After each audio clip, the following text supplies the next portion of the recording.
more and go from there. So looks like Tracy got a recording started, so we should be ready to go. All right. Have anything to add, Tracy? Nope, all good. She's like, I'm out. It's all you. All right, sounds good. So not to repeat myself, but my name is Brad Fessler. I am the professional development and content manager here at Sphero. So let's get started right away with getting doing some activities with Bolt. So this morning I mentioned all the fun different sensors that are in here, some key takeaways. Since I know we have so many of the same people from this morning here, our Bolt is waterproof. It is not completely indestructible, but it's really pretty tough. Like if you drive it off your desk, don't worry about it. It will survive that when we go through there. The bolt that I still have my original bolt from when it was like first released. And I've probably thrown that over my shoulder as a demo of like this thing is really pretty tough. I'm going to say 350 times, if not more now. And it still works. I still use it all the time. All kinds of fun things that you can do there. But it is pretty a pretty tough device and waterproof. So fun to do some things there. So um, always make sure that when we're designing content or using content that other people have made for Bolt, you want it to be hands-on, right? This session will be very hands-on. If you're in this morning session, it was a lot of me talking and then a little bit of hands-on. This is going to be the other way around. It's a little bit of me talking and a lot of you making hopefully some fun and cool stuff as we go through there, right? um, let students have a little bit of failure, right? It's okay if they don't get the right answer the very first time, right? Let them ask questions, let them do the wrong thing the first time, and then help them through it, right? One, it helps them, stay with it, right? So many students are so quick to give up. I didn't get it right the first time. I can't do this, right? We want to we want to get them out of those habits and get them into those habits of, hey, we can do this. Just because I didn't get it right the first time doesn't mean I won't get it right after that.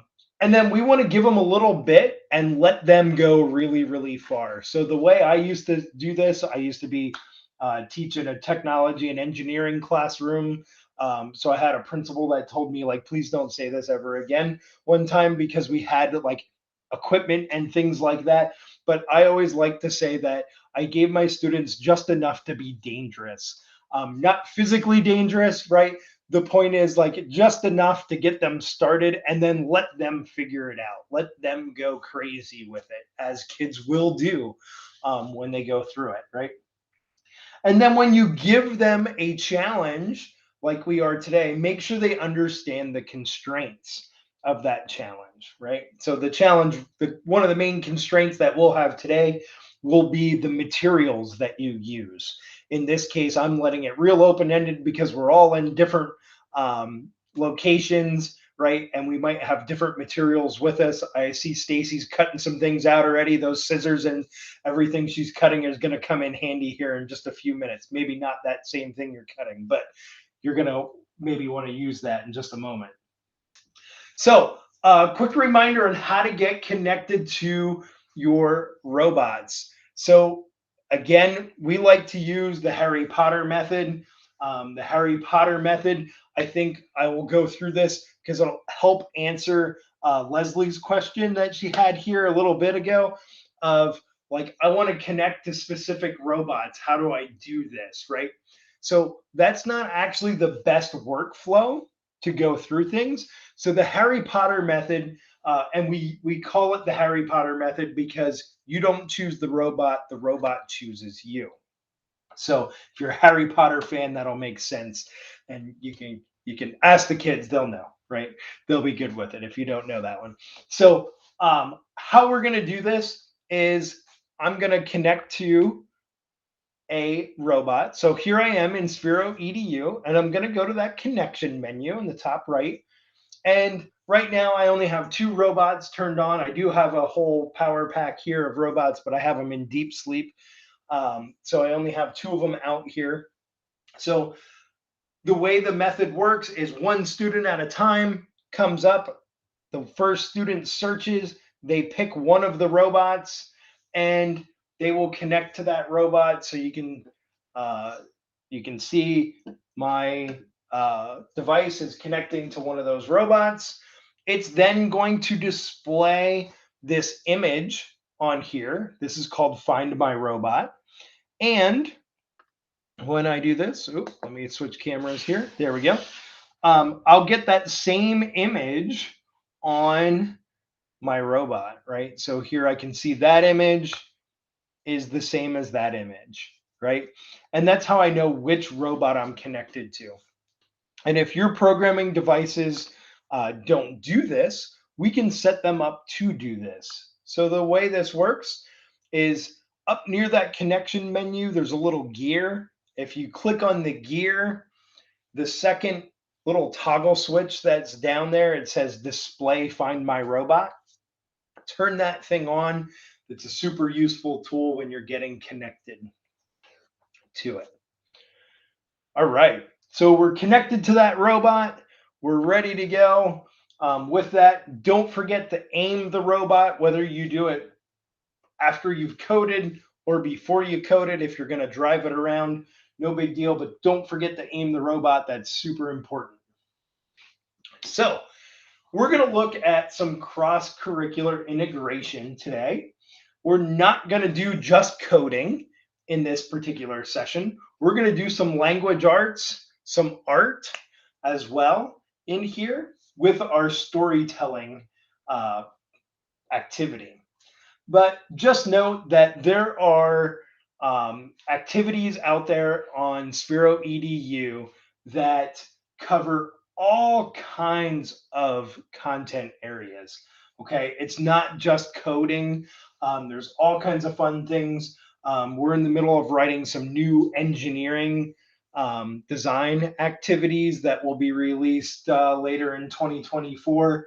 But there's a whole slew of new activities that are coming out later in 2024.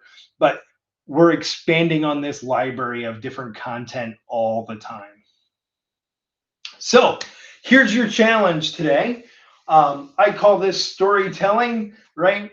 And what you do is you're going to take Bolt and you're going to use Bolt to tell a story.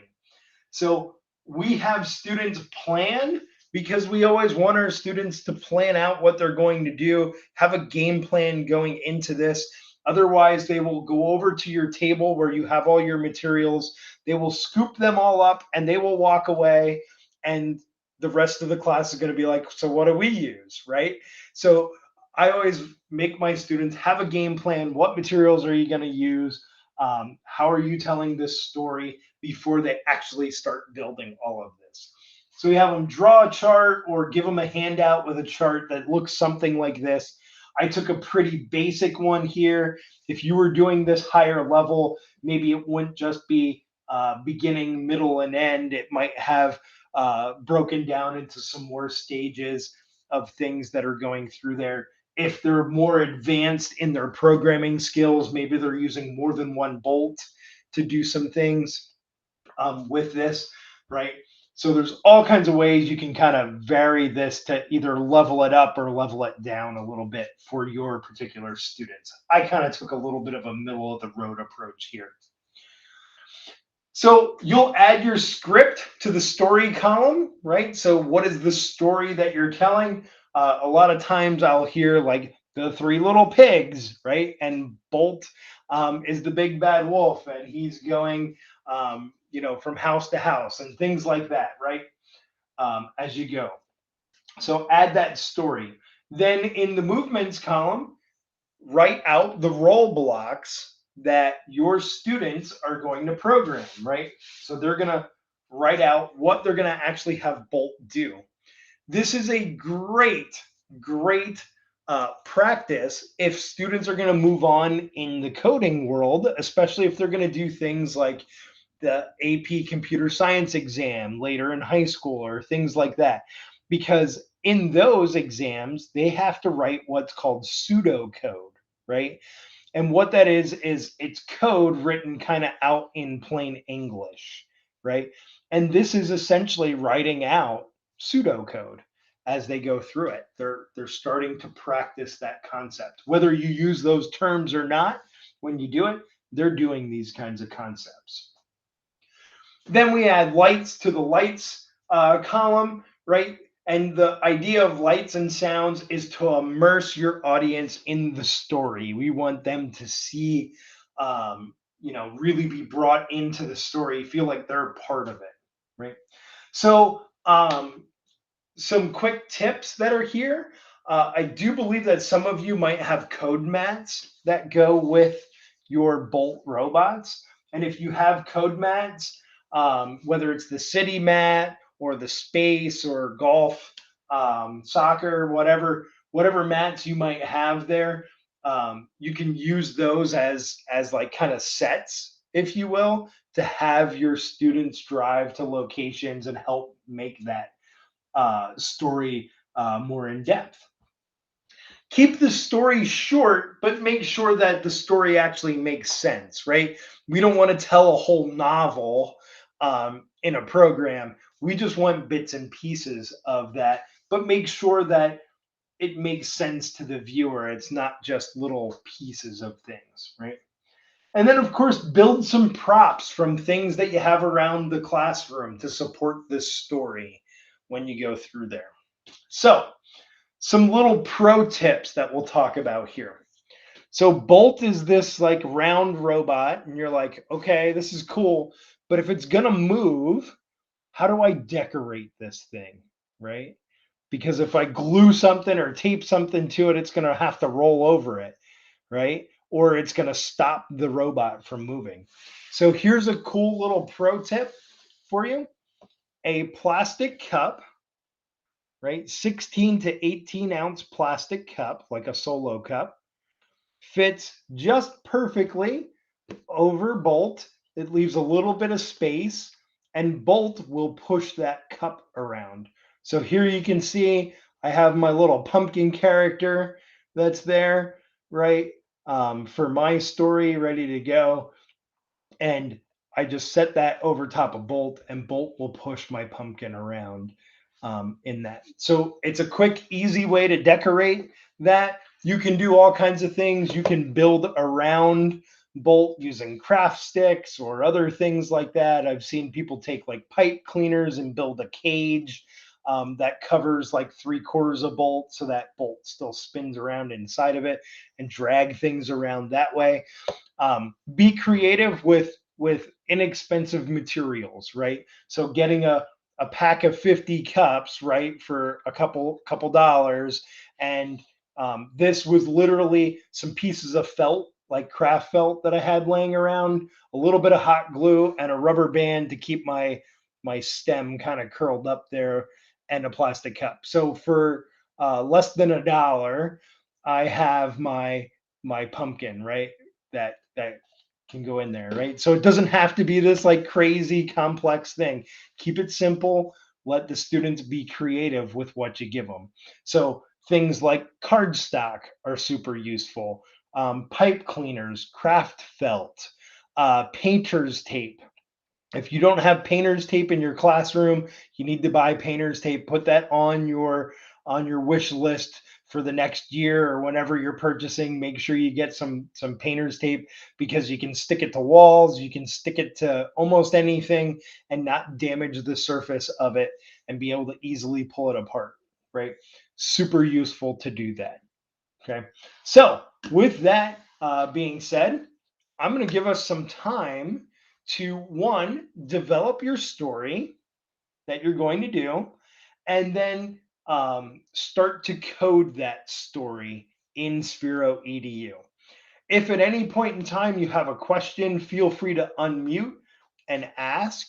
I'll be glad to help, in that process throughout there. But I want you to have some time to actually do this. Now, what you're getting to do here, let me point it out, is you're doing some lesson planning right now, right? You're going to have an example that you can walk away with and don't have to spend a whole lot more of class time planning to do this, because you're going to have an example program, you're going to have an example story, and you're going to have some set pieces to go with this ready to go for your students to demonstrate this if you decide to do this. So um, make it something that relates to content that you already use.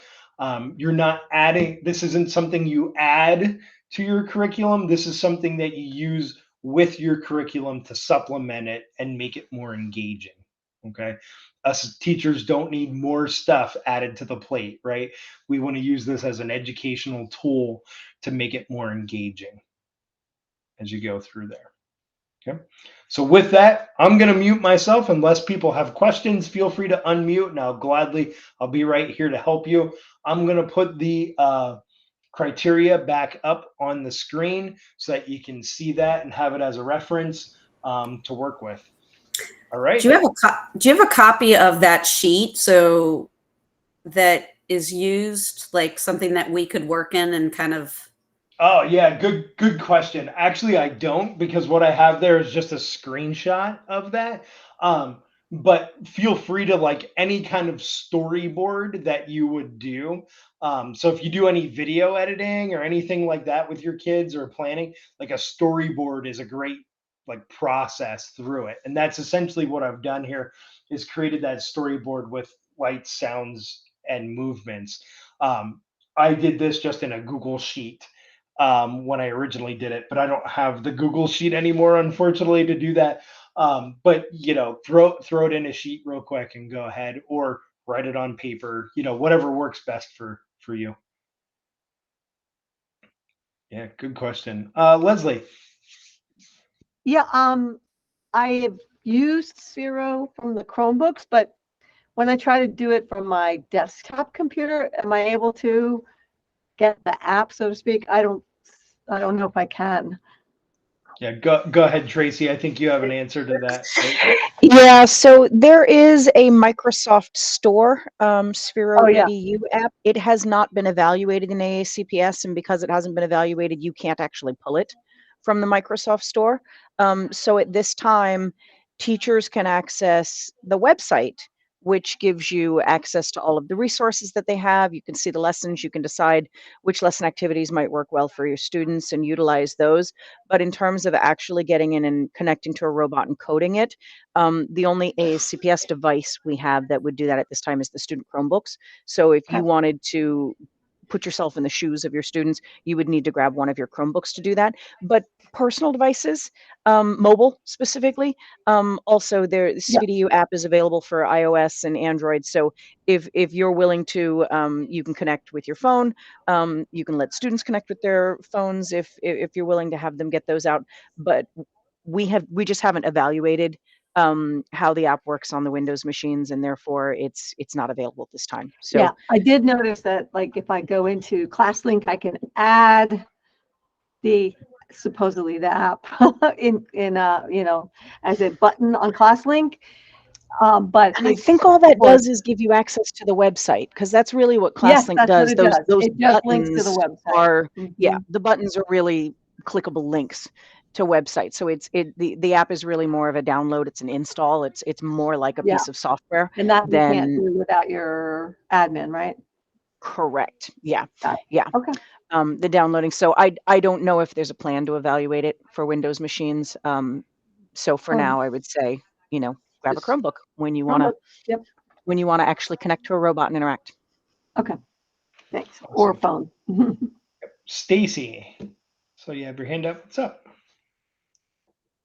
So I kind of had the same question, because I have to admit, I love these robots. I've seen them working, but I have no idea where to even start. So I tried to download it on my computer and it didn't work. And then I did the same thing, went to ClassLink. So we have to go to our computer administrative person to add it to the students' Chromebooks, and then they're able to access it.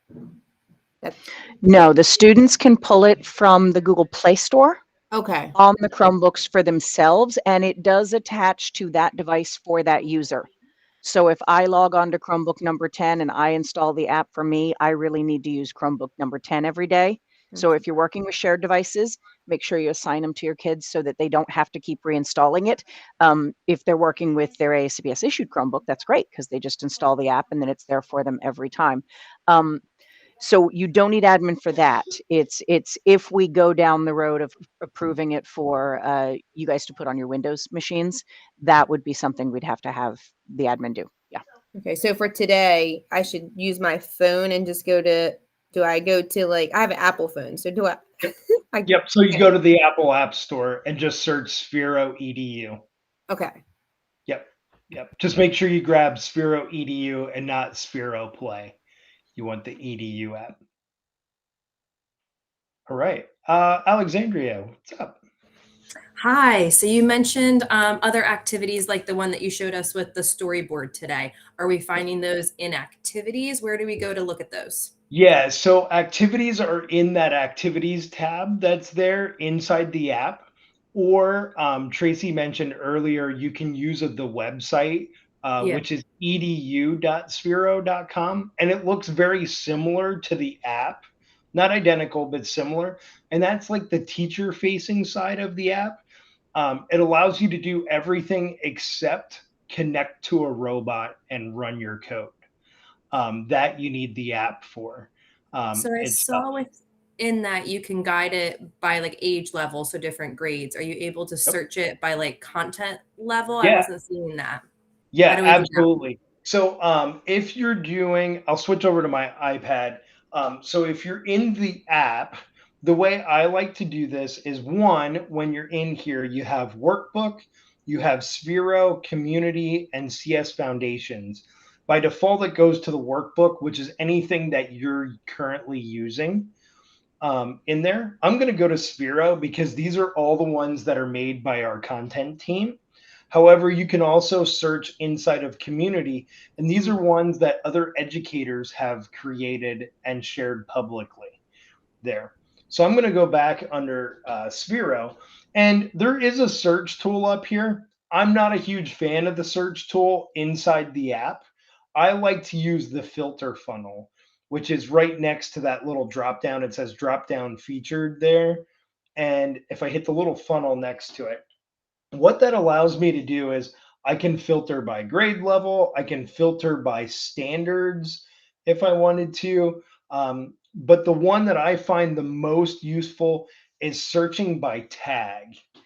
And what this allows me to do is find content specific to what I'm looking for. So if I choose language arts and I hit apply, here I have an activity that is what a character, right? So when I click on that activity, I get a preview of it. I can go through here, I can read about it. Um, if there's a linked program here, I can view that program. I can view the steps that go in here. So if I hit view steps, I can see the exact steps that my students are going to see as they go through here. Notice here, this particular activity does have a storyboard that goes with it in a PDF format. And I can actually see what this looks like. The cool part is when you start an activity, when I hit that start, what it's going to do is it's going to give me both my steps and my coding canvas. Now, this particular activity has a starter program, meaning someone already gave you a good start on that code, right? And then the students will actually go through here and modify the code or complete parts of the activity based on what the code is doing, right? So in this case, like we can call these different functions that are here. So we can do fun, but if we don't want to do fun, we want to do jump, we can just swap that out, right? And do all kinds of different things throughout that activity. So that's how those activities work and those filters work. If you look at those tags, there's all kinds of different things in here. So like if I do hour of code, right? Here is all of our different hour of code activities that we've published over the years, right? So I'm most familiar with this one because I wrote this one last year, of where we go through here. And this is talking about different color theory, right? So we can find those different activities. And then if you choose to assign them in a class, or you might give them the activity code that's there, and then students can go right to that activity using that activity code. So there's many different workflows that go through that. If you do this using the website, so edu.sphero.com, those tools are very similar. They just look a little bit differently. If you're using the edu.sphero.com in your web browser, the search tool in there, I think works way better than it does in the app. Just my own personal opinion on that. So hopefully Awesome. that answers your question. I know that was a whole lot, probably more than what you wanted, but No, that was there, good. Helps me narrow it down. good, good. All right, I'm going to put this back up so that everyone sees your criteria when we work through that. Looks like we got about 28 minutes till the end of the session. So we'll save like the last 5 minutes, or so, maybe 10 minutes, to share out what we have, what we came up with ideas, or if you created something to show it. We'll do that, and then we'll have a little bit for Q&A at the end. If you do have any questions while you're working on something, feel free to unmute and let me know.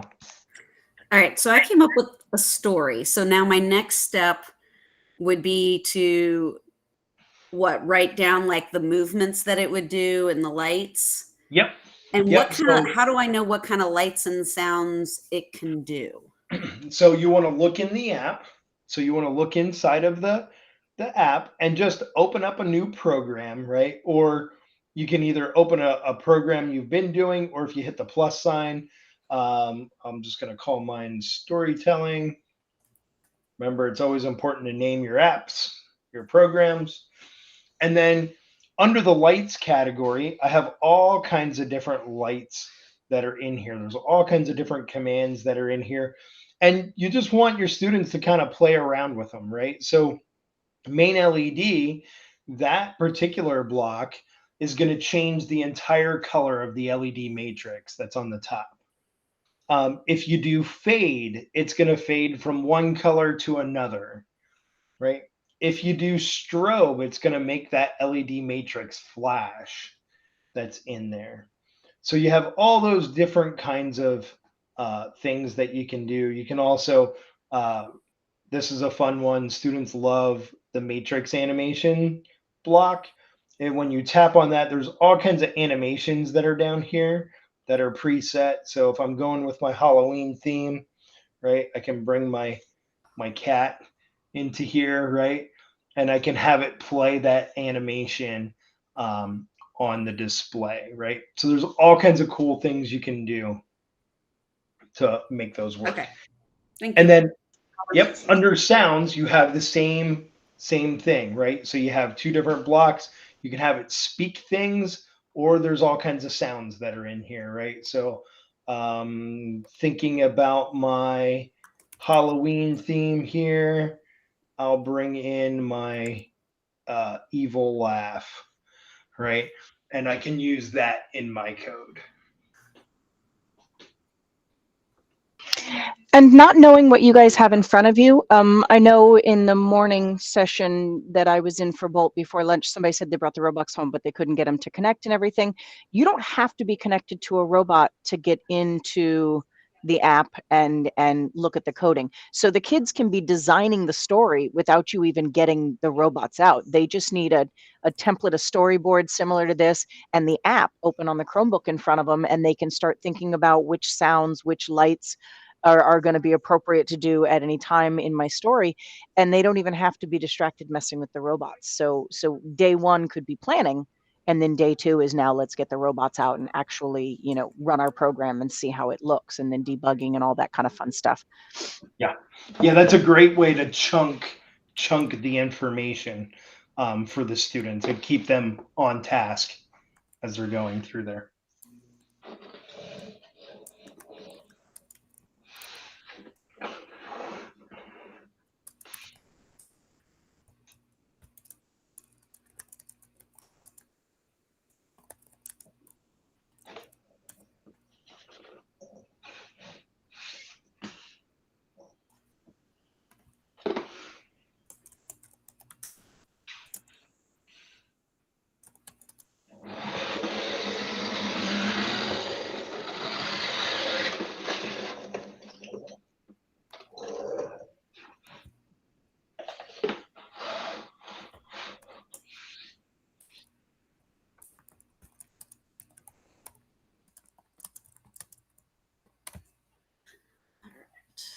So.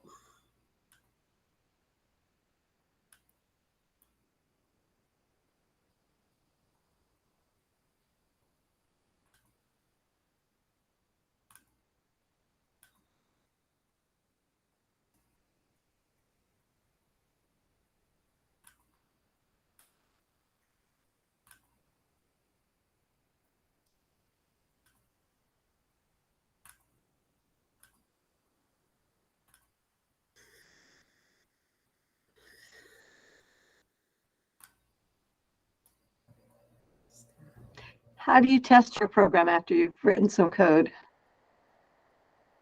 Yeah, great question. So make sure you're connected to the robot. And once you're connected, hit aim so that you know which way your robot is going to be facing for 0 degrees. And then hit start, and your robot will start to execute that code. Okay, the reason I was confused is I was writing some code on my web-based version of it. Yep. So if I write something there, I save it and upload it in the Chromebook later when I want to run it. Yeah, so as long as you're logged in as this with this exact same username and password, right? Your exact same account, it Yep. will sync your programs between the devices. So there's no need to download it and re-upload or anything like Okay. that. As long as you're logged in with the same account information, it'll sync those programs over for you. I have a question. Is it able to do two things at once, like light and sound at the same time, or does it do one and then it does the other? Yeah, great question. That's a great question. So, yes, with some caveats to that. So, if I'm looking at my particular code here right now, I have this play sound, right? So, it's that play evil laugh, right? By default, at the end of it, it says wait. So, what that means is it will play the sound, it'll start playing the sound, and it's going to wait until the sound ends before starting the next block of code. If I tap on wait and change it to continue, excuse me, and change it to continue, as soon as it starts to play the sound, it's going to go to the next block of code, right? So this is how you can get it to play the sound and flash lights, or in my case, play the sound and start to move. Okay, so but the sound has to come first in order for it to do that. Correct. Correct. So quick question. I'm not really focusing on your answer to. So if you already answered this, I apologize. Okay. Yesterday my kids were playing with it, or Tuesday, and they got it. They got the program to say things like, speak, Mhm. but it came out of their phone and not out of the Sphero. Is that Yep. That is that's so. the only way that works? Yes. So Bolt doesn't have a speaker, but your programming device will. So your programming device will play all of the sounds. Okay, I just wondered if they were skipping something, if it had a speaker in it. Okay. Nope, nope, because it's waterproof. It would sound really terrible if there was a speaker in there, right? Got Because it. it is sealed up, right? Yep.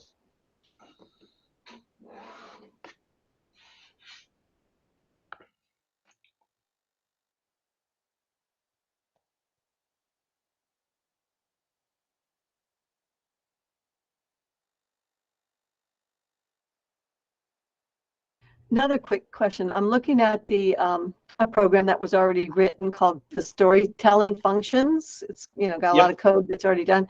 Once I'm looking at it, how can I make a copy of it for myself so that I can keep it? Excuse me.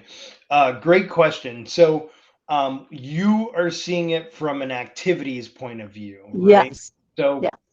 so right here, I'm in the activity, right? So you'll have to hit start activity, And when you hit start activity, it's going to make a copy of this in your account, right? So now there's all kinds of code in here, right? It made a copy of the activity. It made a copy of all this code. It's all in here for you Oh, to start working on. I guess I'm not in the same place. Because I don't see a start button. I was looking at programs button. Oh, okay. So you were under programs and then Yeah. Sphero programs? Yeah, there was a storytelling functions. Yep. Is that just a training something? Yeah. Or So what you're seeing there, it's just like code I could copy and yeah, paste? yeah. So if I go into this particular, oh, I don't want this one. Hold on. Let me pick a different one. I like that storytelling one. That Yeah. was So once I'm in here and you hit view program, now we see a program. In this case, this is a draw program, right? So this is now in our our uh our workbook, right? So if I make an adjustment to this, so you saw where I tap my screen and then it said copy to my programs, right? So I'll do a different one. I'll do this one I'm sorry. Okay, you've got a start button immediately. I don't see a start button, so because are you on the web version? yes. Yes. So you're not going to have the start button Okay. because you can't actually run your code. Okay, so just have to do it from the Chromebook. Okay. Yep. And if you take this and like make a change to this, like right now, notice Yep. at the bottom it said copy to my programs. Yep, I sure do. Okay. So now when I go under my programs, right there it says copy of food webs. That was the one I was just in. Mm-hmm. Yep. Mm-hmm. Okay, thanks. Yeah, no problem. These are all great questions.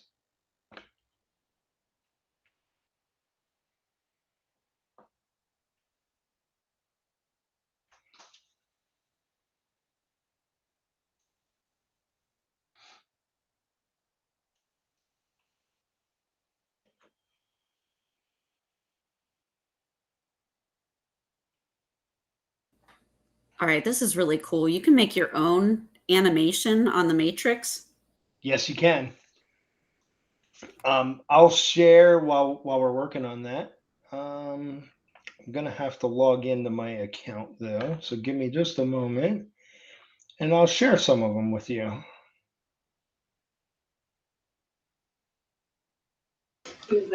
While he's getting logged in, something else you guys can keep in mind, and this really largely depends on how much time you have to dedicate to your story.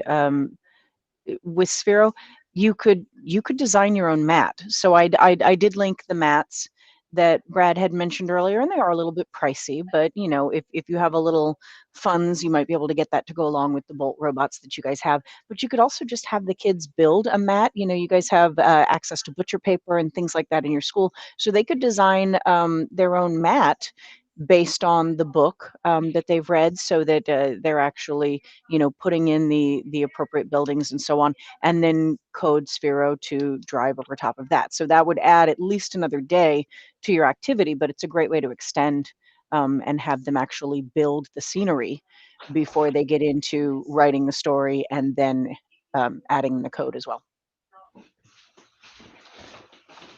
Yeah, that's a great way to build your own mat. Just FYI, our mats, we do have available like a free like build your own mat. I will say it's not an amazing experience in my point of view, because it's like literally printing out like 60 or 70 pieces of paper and then cutting them and taping them, and there's a whole pattern to it. It's explained in that. It's not a like, oh, I'll do this 20 minutes before class starts kind of an activity, but you can actually print and build your own mats that way through it. So just an option to, Where looking for did the you low, send? I'm if sorry, you're I looking missed. for the low budget option, that's there. Where is And that's it? available on our website under sphero.com, and then click under lessons and resources, and then choose Sphero BOLT. And there's tons of resources under there. I'll show that here at the end of our session, just so everybody can see it. All right, so here's an activity that we do called rock, paper, scissors. And these are animations that I created for this. So this is my rock animation, right? Not anything super amazing, but still kind of gets the point across. So I'll hit preview animation on the robot. And what that's going to do is it's actually going to play my animation on the robot itself. So let me see here. Let me try and get rid of some lights in here so it makes it a little easier to see. There we go.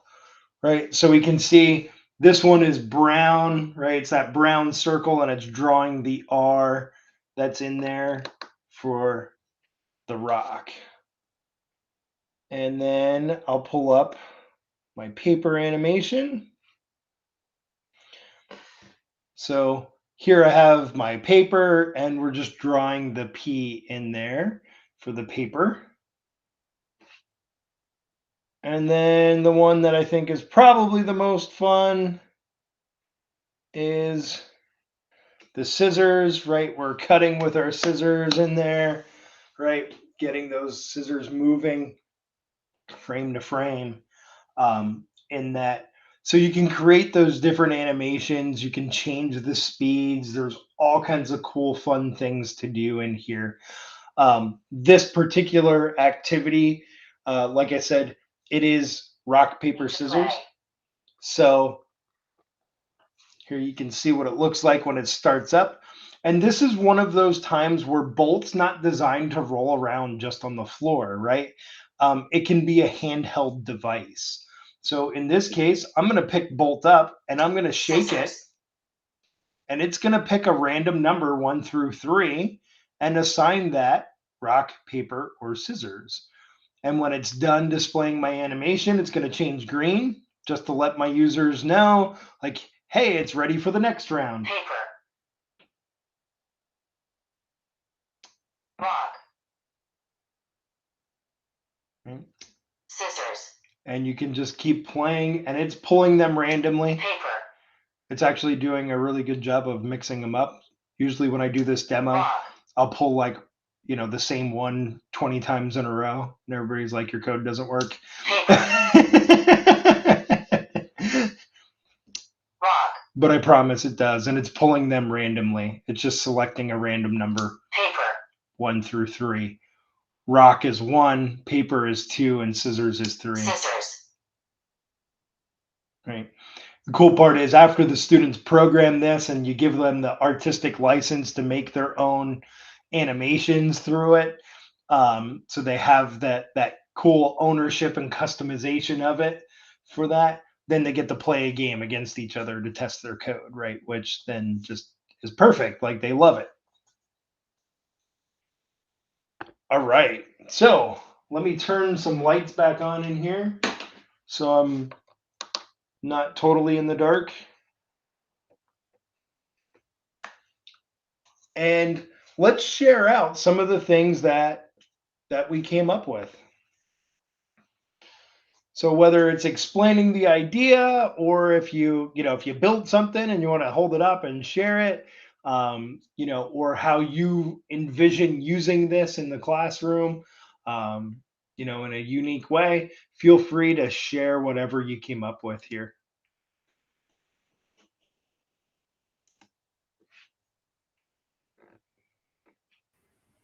I'll share. All right, awesome. So I came up with a very silly story, but I wanted to try to get movements in and to play with that. So my code I need to play with my code more. But I was doing where she's a star and the bolt is moving through the solar system to try and find another friend in a star because she's lonely. And she ends up stopping at other planets who obviously aren't very bright compared to her until she gets to the sun. So as she's stopping at each one, she displays an unhappy face because I found the little like the Matrix animation. And so she changes is from a bright star color to then an unhappy face. And then she moves to the next one and goes to an unhappy face until she gets to the sun where she flashes and she's happy. Awesome. That's an awesome idea. And it's cool. So some things to think about since we're talking about those planets, that kind of structure, right? Is how do we make a bolt move in a circle? Right? So if we're talking about like orbits, right? How do we make bolt move in a circle? Right? It's an interesting challenge to do that. So let me pull up a quick program here, and we'll do that. So when we want to make bolt move in that circular pattern, we need to get bolt moving, and then we need to get it to spin.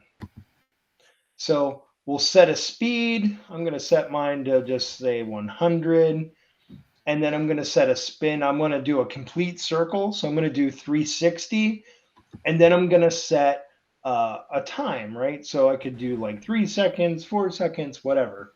So to control the size of the circle, you would change your speed and the amount of time that it takes to spin. And this will control the size of that circle. So you can do some really cool things with planets and moving through it. But I know that's not necessarily the gist of your story, but yeah, you sent me down a tangent that was perfect to learn about moving in non-linear movements, right? No, I'm glad you brought that up. I was actually thinking of what made me think of this one was a lesson to incorporate in science classes, and they could do a solar system where each kid creates their cover for their planet, and then they place them all to make a giant solar system and have them, go in the circles. Yep, and there's actually a bunch of activities in Sphero EDU that are space related, and one of them is talking about orbits and how that works. So you can actually bring some math into that as well, right? And dealing with how we end up with those different orbits. Now, if you're not going super technical, this works out really well. Technically, none of our planet orbits are perfect circles, right? They're actually kind of elliptical. But you probably don't want to go down that road and trying to program that. That gets really messy very quickly in doing those things. There's one other thing that we would need to do to complete this circle, and it's add a stop, because speed is going to get bolt moving at whatever heading it's at. So in this case, since I'm at the start of my program, it's going to move at 0 degrees, but it's going to immediately start to spin. So it's going to start to do that circle. But when it's done with the circle, if I don't have my stop here, bolt's going to drive in a straight line forever, right? Until it disconnects, runs away, battery runs out, whatever. You hit the stop button either way. So adding the stop command will make bolt stop when it's done with the circle. But awesome story. I love it. Thank you for sharing. I think we have about 5 more minutes in total. So does anyone else have anything they want to share? Go ahead, Stacy. So I'm having a hard time because I'm trying to read this on my phone and I'm old and I can't see it. So I cannot wait to jump on a Chromebook and be able to actually code it. But as I'm sitting here thinking, I teach pre-K to 5th, and I know these are in the middle school, and I want to prepare the younger guys for middle school. How young would you go? I mean, would 3rd grade be able to do it? Absolutely. Yeah, we have people start very early in elementary school with Bolt and doing things like draw canvas and then going into block coding. But absolutely, you'd be able to start in even 2nd and 3rd grade and working with those things. So, if you're looking at students that are starting with Indie and they have some experience with Indie and then they're coming into to using Bolt, explore the draw canvas first, because draw canvas is like as basic as it gets, right? You set a speed, you set a color, draw a path on the screen and hit start, and Bolt is off and running. with that. So you can make that happen really easy. You don't want to live in draw canvas forever, right? We want to get them into actually programming using block coding because it's one, a little more complex, and we want them to expand their knowledge base there. And two, it's way more accurate than just drawing a line on a, a path on a screen. So you can program a lot more accuracy into the robot that way. So But you would say they actually have a drawing tool that draws the path, and then the robot will follow that path? Yep, absolutely. I'll show you right here. So if we do draw canvas and we hit create, what you do is down here at the bottom, set the color, set the speed that you want the robot to move at, and then just simply draw whatever path across here. And that is the path the robot will take. Now, the logical questions that come up is like, does the block that's on the screen, like the squares on the grid, does that mean a certain distance or anything like that? No, it does not. So scale and accuracy is like, a real drawback in the draw canvas, no pun intended, with that. But just getting it moving and getting the kids to transition from indie to bolt and having to use an app and get connected and doing those things, they're already learning a lot of skills. To throw them right into block canvas can sometimes be a little much for those younger learners. So yeah, cool things you can do in draw canvas, like, hey, Christmas time is coming around, let's draw a Christmas tree. Or right now we're doing, Halloween, draw your jack-o'-lantern, draw your pumpkin, right, as you go through there, and have the robot act it out, right? Just some fun ways to get them using it and get them started.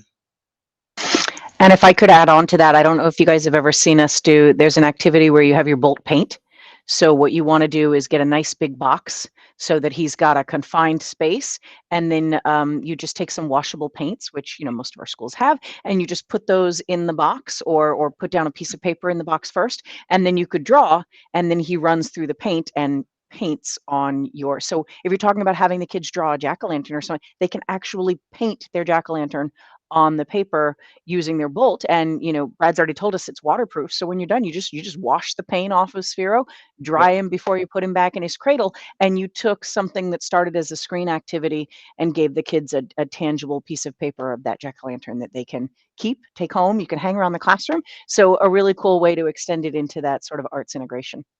Yeah, and if you're looking for the slightly less messy version of that, take your cup, 2 rubber bands, and a marker, and rubber band your marker point down onto the cup, set your cup on top of bolt, and start programming. Again, like Tracy mentioned, you probably want to make sure there's something there to confine it, or you're going to end up with Sharpie marker all over your floor, right? So you want to make sure there's something there to confine it, whether it be a box. I know a lot of people will take like pool noodles and put PVC pipe through it and then connect them, because then it's easy to take apart and store, but then it ends up being like a little arena, if you will, to contain them. With that note, we're at the 2:30 mark, so I don't want to hold anyone up with that, but I will hang around for 5 minutes or so if you do have further questions with that. But I'll let And before you guys jump out, make sure you get that attendance link. We did drop that into the chat. I've been making sure to tell everybody there is attendance for every single session. So just because you filled it out during session 3, you need to do it again. So please make sure you click that link before you jump out. And then as Brad said, we're happy to hang out here for a minute. I see Leslie's got a hand up. So we'll be here to answer questions. But if not, we want to honor this little break you guys have before our final 30-minute session for number 5. So we'll see you guys again in a couple minutes. Thank you all for participating. I appreciate it and sharing. Leslie, go ahead. Just a quick question, or comment rather. I find it a little tough to use the touchpad on the Chromebook. Has anybody else experienced that? Like, do I need a mouse to really make this more comfortable? To, like, the program that I have to scroll down to see the different parts, it's kind of laggy or something. Yeah, well, that example program you had open earlier, that's a huge program. Ah, I did look at that. That is not your average use case, by the way, because it's a that really program cool. is like that thing's huge. Oh, Because I did scroll, I didn't even scroll to the bottom of it. I'm using an iPad, and I actually stopped scrolling and went back to the top because it is a huge yeah, it's program. got a battle mark. It's got some. Yeah, It defines the word jump. It's cute. It's really yeah. nice, but it really is laggy. So I was wondering if a mouse would make any difference. But you're saying it's the size of the program. Yeah, the size of the program is probably part of it there. And it's just whatever you're comfortable with, whether it's using a mouse or not. Most Chromebooks, if you take like a USB mouse that you might have in your classroom or somewhere and just plug it in, it should just function.